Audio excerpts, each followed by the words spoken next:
Hi, Jeff here, and it's my final day in Jordan. I'm all cleaned up.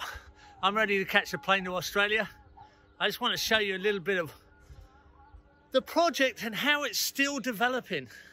Not the normal walk around and see all the nice bits. Let me show you all the work that's being done and all the new things that are changing and how it's always evolving. If we'd only had all the money to do everything all at once, it would have been finished, but then it wouldn't have been the journey it's been. So we're redoing and evolving and changing and scrapping the old system and developing new systems because we've had to justify our success. Let me share it with you. It's really interesting. So you may have noticed I'm in a different position. That's because I'm up on the mezzanine roof above the main roof, which is having a retrofit. I'll get to that in a minute. But something I don't often show you is here's our solar system all up over the roof. Thanks to 24-hour solar in Australia and the fantastic work of Mike Hayden and his team supporting us with so much of our renewable energy work, volunteering to come over here and help us get it all set up and actually on live wire app so we can watch it from overseas. While I'm here, I just point out we've got a beautiful little portico roof going over our stairs because we're now going to change our roof garden to be something super special. Excuse the mess, but there's always mess I don't show you. It's one of our great sponsors here, Muslim Aid Australia and Holistic Sustainable Design, Australia's trusted charity. Thank you, thank you, thank you. You have done the most incredible work helping us and believing in us so that we can do what we do to give so many people hope. There's all kinds of background noise. Someone's selling chickens from a truck over there. That's what that noise is. Yalla da judge, yalla da judge, yalla da judge. Come and get your chickens, come and get your chickens. Okay, and here's our neighbours next door. Hyle's place is absolutely booming. It's going off. It's got so much production. And then, of course, just across the road there, I'll walk towards it without falling off this 4-story high roof. This is the mezzanine roof over the top of our 3-story kitchen garden. Quite a drop off that edge just there. I'll get past it quick. There's Abla's place, raging away after the top and drop. It's going really well. And then, of course, you've got the same old Green in the Desert system down here doing its thing. But I'm not going to give you a conventional view. I'm going to give you an unusual view. So just check this out. We've dismantled the Wicking Bed roof garden. We've taken it all apart. We've actually trashed all the blocks off the top and we're going to build it so it's super nice and super trendy, just like the one downstairs. And we're actually tiling the roof. I'll switch off now, climb down and start again down there to show you what's happening. Now, just look at this. What a mess. We've taken out our soil. We've taken out our gravel from our wicking beds. We've dismantled our gardens. And we've got some guys up here working with us to tile all this. So we're kind of taking it apart, tiling it, and moving over the materials, tiling everything, so we've got a really nice finish upstairs here. It's a real mess now, but it's going to be absolutely gorgeous. Absolutely gorgeous come the next year's course. 2020 is going to be a special event. Just a quick glimpse off the top here, next to our organic cafe, where we have our little quiet alcove that people can sit. We've put in a little portico roof as well. That's kind of gorgeous little bit of kitschy design. It's nice, it's lovely. Okay, still being built though. All this is new. Let's have a look as we go down the stairs. And here's one of our young local lads carrying up a pretty heavy packet of tiles for the guys. And here's another one. I've known these lads since they were little kids, little babies actually. How we going? Salam. Quiet. Okay, pretty heavy for a young lad. You gotta believe how much work we do reassembling and readjusting everything, because we had to actually build our reputation. We had to prove we were worth funding, so we just did it on nothing. As they finish up the top, they're going to come down our staircase here and tile it beautifully. Let me take you to the second floor where we have the accommodation. Fly screen, and then in we go. And I really want to show you this because I'm very proud of what everyone's been able to achieve. This is our 6-bedroom accommodation. And it's mud brick, straw bale, and it's just done beautifully.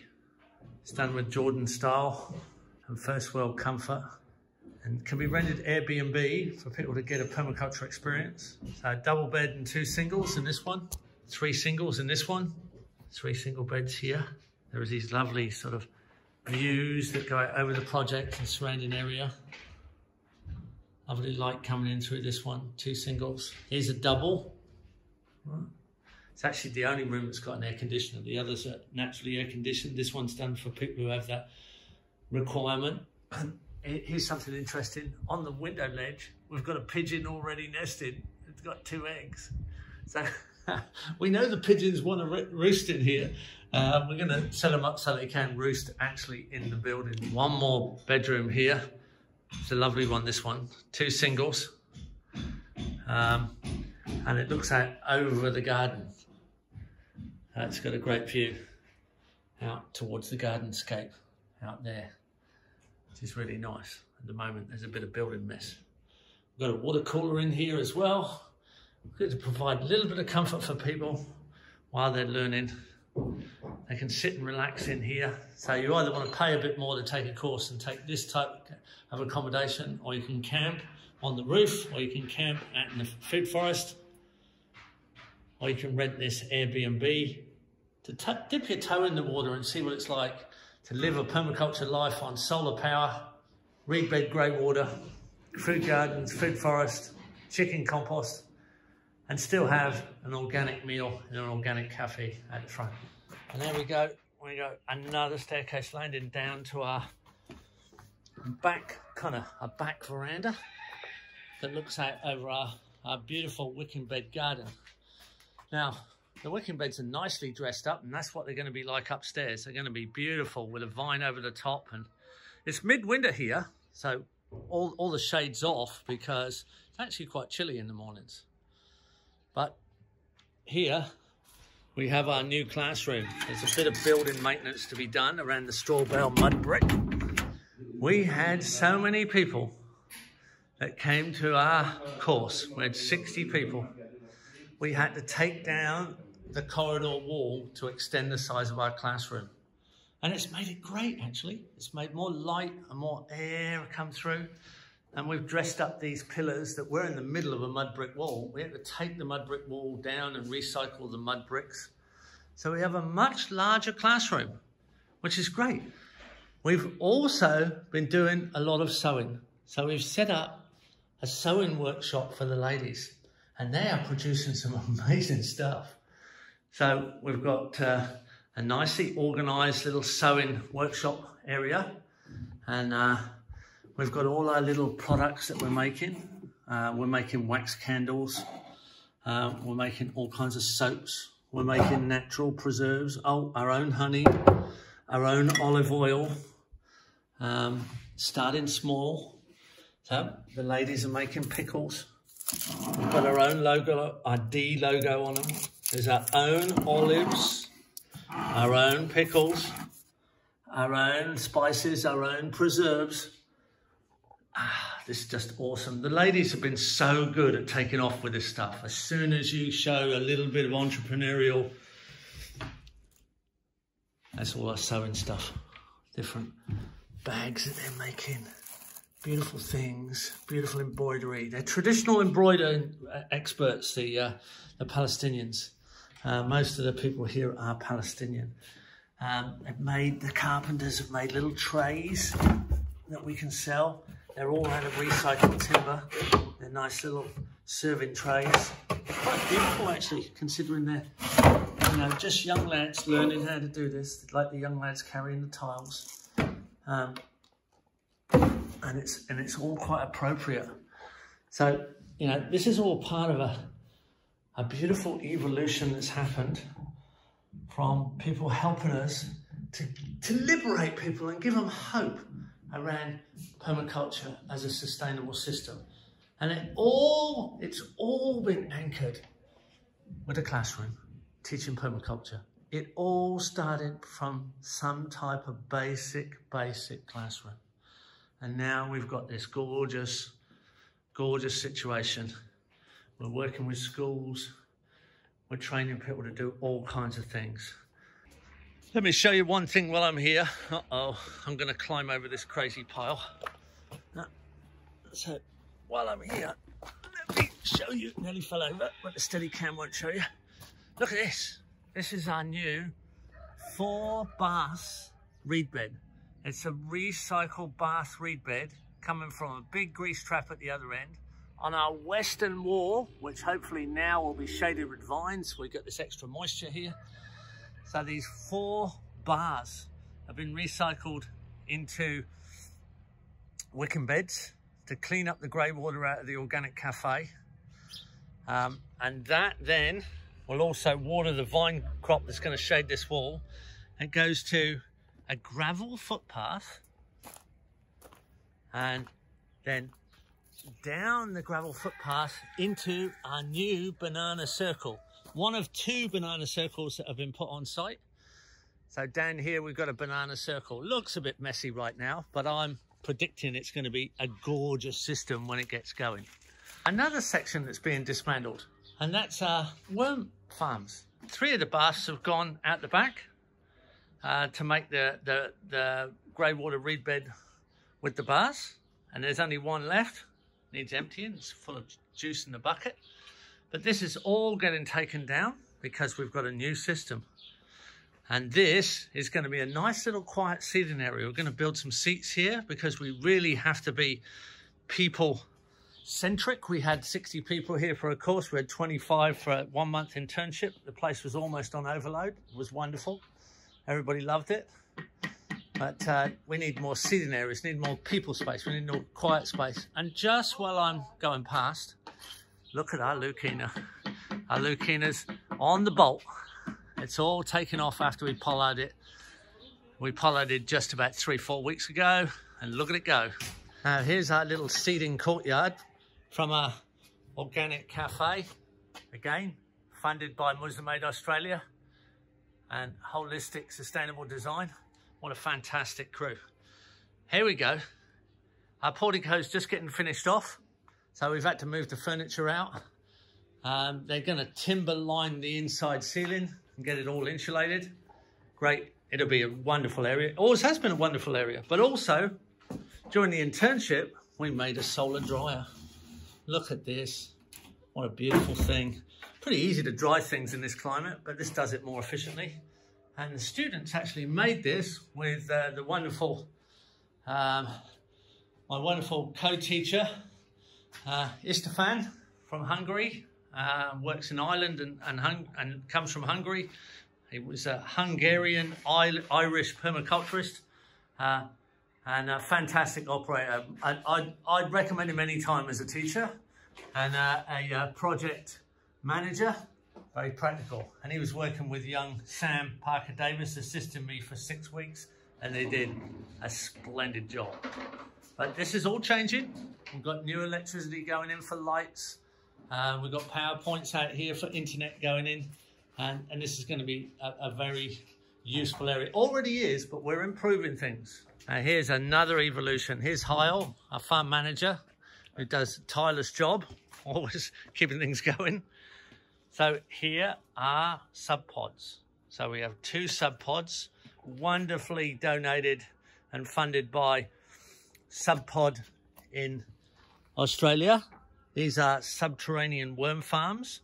So the most efficient way to convert your food waste into fertilizer directly on spot, no extra energy needed, no extra transport. It all just works straight on the spot. You can't do it more efficiently than this.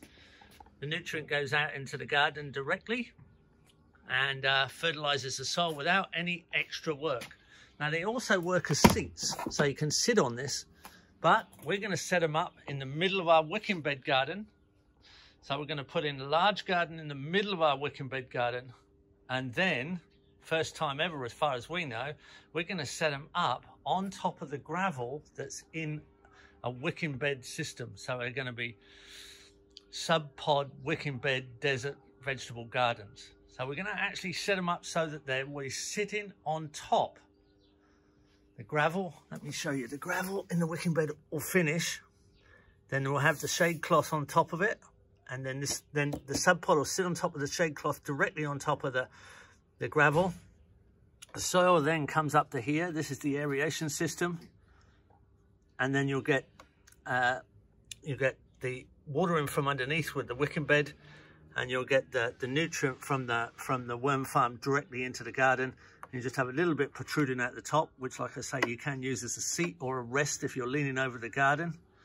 And the great thing about these is they look fine, they look good, they don't get flies and they don't smell. When we're overloaded here with our system that's just over there I was showing you we're dismantling, it does get a bit yucky. Of course, this is almost free. You can recycle a bath, you can do it cheaper. Of course you can, of course you can. There's loads of ways you can do all of this stuff with recycled material. Here's our worms. Look at them go. There's just tons of them in it. There's recycled material we've got on the top instead of nice Hessian like the sub-pods have got. They work fine. The worms are not prejudiced about being in a second-hand bath. It's all fine. We collect the juice, which also collects a few flies. This is kind of smelly. It doesn't look very aesthetic. It could look better, but that juice, all that juice, will go directly into the root zone of the vegetable garden. So back to our sub-pod. So this is tidy. This is all recycled plastic. It's done efficiently as possible. It comes flat packed. All you alternative recyclers, go ahead, do it all recycled. We don't care, it doesn't matter. You don't have to have a sub-pod, you can do it anyway. Lots of people in the world need to make a move, need to make a change, need healthier food, and they're just not used to that. So something a little bit more user-friendly, a little bit more aesthetic, a little bit more functional can make all the difference of changing people's hope. Okay, here's another one, another change. We've always had a storeroom, but look at this. We have a real storeroom. We have a storeroom that actually works. Amazing. Just trying to find the light. Don't think it's got a light. Oh well. Look, we've got tools hanging up. You don't know how much of an achievement this is. We've got things in order. This is our carpentry project where we taught the local people carpentry. We've got solar lights coming in. Look at this, the solar light kit been donated.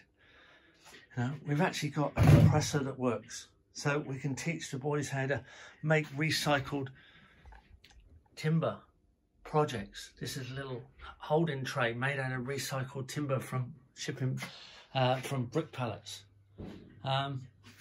We've got all our storeroom stored up. We've got our recycled jars to make ferment. We've even got a high pressure cleaner. Oh my goodness. This is so different to what I've had to work through for 10, 11 years. It's just, it's wonderful. It's wonderful to see. It's just something else. Hard to achieve on a lot of projects for very good reasons. And it's right here where all the action starts to happen. Now you've got to love this. From this streetscape, Abler's garden in the background, you turn around and this is the entrance to our project. This is the entrance to the organic cafe. And I'm going to walk you straight in through the front door past the gardens here, which are all developing beautifully. And you know, from the scene that I've just shown you through to something like this, where you're more or less first world. How's this?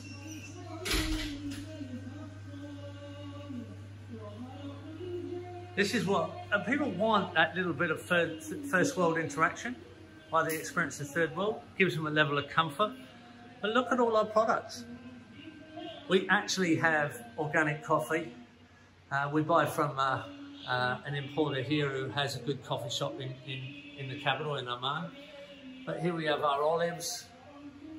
and our pickles and our chilies and our different spices we've created. Pickles, olive oil, different coffees you can buy. We have all our soaps that we've made, organic cosmetics, little packages of recycled cardboard and nicely labelled all the way through. Here's some of the embroidery the ladies have done. Little purses, little packets. Here's some actual lip balm made here. Coal. There's different cosmetics that the ladies have made. All natural, all 100% organic. Here we go. Here's some more here. In one of the recycled timber products, here's one of the trays. Here's our own organic tea we've made with our own label.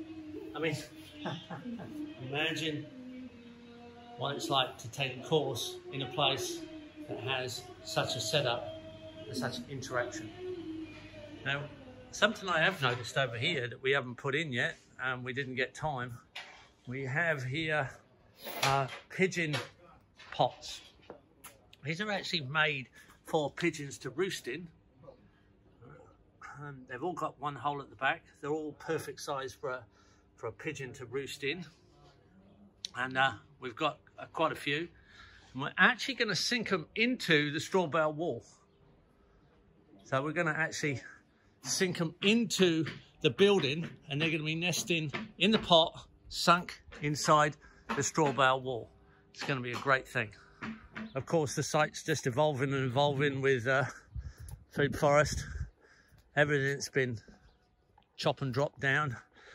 Where there were tents, there are now surplus compost piles because we're just about oversupplied with compost, and it's coming out looking pretty good actually. I gotta show you the compost. Yeah, nice looking compost. Look at that, beautiful stuff. Oh, we've got an escaped chicken. I gotta tell the boys. He's been in here doing a bit of mulch scratching. Look. Naughty chicken. Okay. We've put in secondary little footpaths all the way through the food forest, which is lovely. It was great to see that going. But here we have a flow hive. It's not populated yet, but we're ready to produce flow hive honey, which is just wonderful. It's going to be great to show people how easy it is to produce honey without anywhere near the same amount of expertise. You still need some expertise, and there's plenty of expertise here. We have beehives, but we're going to make the comparison between the standard beehive and the flow hive. And I think I know who's going to win in popularity, because the lack of equipment you need to work the flow hive. Between our composting chicken system, our chicken tractor on steroids, through to our rabbit system just above. I'm going to show you there's a few eggs to collect.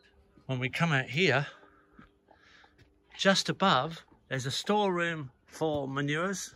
There's a storeroom, there's an area where human manure, after it's processed in the compost toilet, is stored. There's the bulk manure stored here. And now we have a really nice tool room for the farm type tools.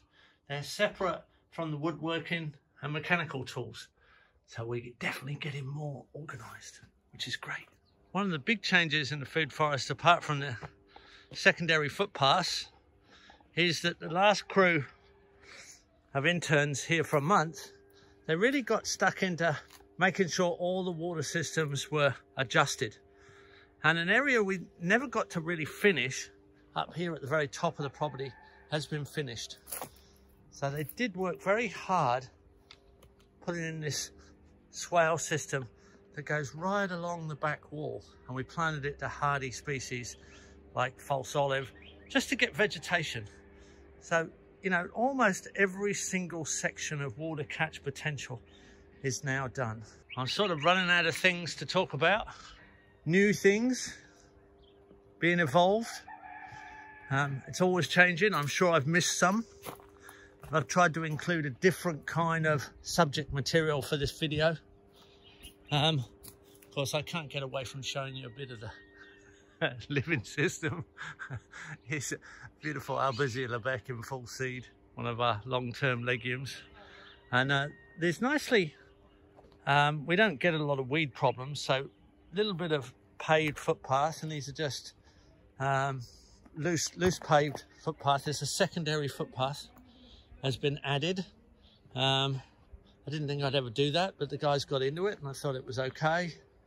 At this time of year, being a bit chillier, we've actually got a little bit of weed growth coming in these secondary paved footpaths. They're just spare bits of sandstone that have been left over. It's unusual to be here when there's actually a little bit of weed growth, but it's the coolness of the time of year when there's no, just about no evaporation, and there's starting to be a little bit of rainfall. I love this section of the property. Here against the wall, it's a little bit more shaded, it's a little bit more gentle. And now with these secondary little footpaths, they're a little bit more open. It's sort of more user-friendly. So the secondary footpaths are where we put the logs on the edge and the branches that we've cut. So it's kind of syntropic-esque in its additions of wood. We've always done that, but now we can see them a lot better as they go on the side of the footpaths. Well, there you go. Green in the desert for one more year for me. We already had a booking for next year.